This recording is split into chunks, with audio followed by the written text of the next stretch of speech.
اليوم بسوي لكم برميل المندي في حوشنا. حفرت حفرة في الأرض، ونصيحة لا تنسى تلبس قفازات مال حديد لأنها بتدرس يدك مرار. ضعفت المصور شوية. شريت هذا الدراما والبرميل من الصناعية محلات بيع الحديد، خذيته ب3 ريال بمقادل. فصلت هذه السلة في الحداد ومقبض حل غطا وخرفني 13 ريال، بعد بمقادل باغ 20. تحسوا قص علي. سويت حصى على الجانب عشان يحافظ على الحرارة بشكل أكبر. آخر شيء تراب زور، حطب سمر، لا تتبيخل على حطب وحط شوية حطب كبير. زور زين ما طاح الداخل. ملح 5 ملاعق.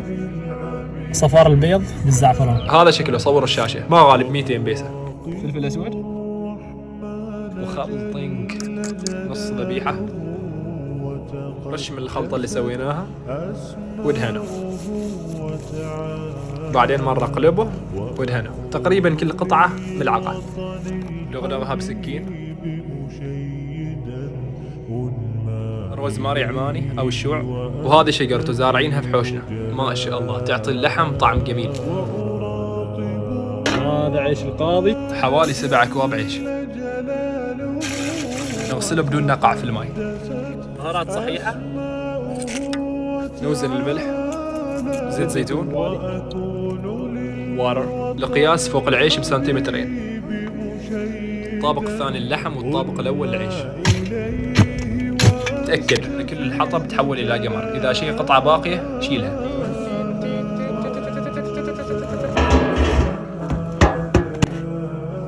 قطعة قماش مبلولة بماء وليس بيبسي.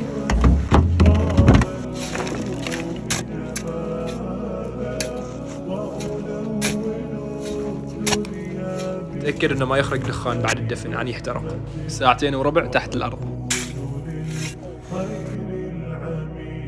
نخوز التراب بمخمة. وأبر محتسبا بأم وأب فاض علي 1 2 10.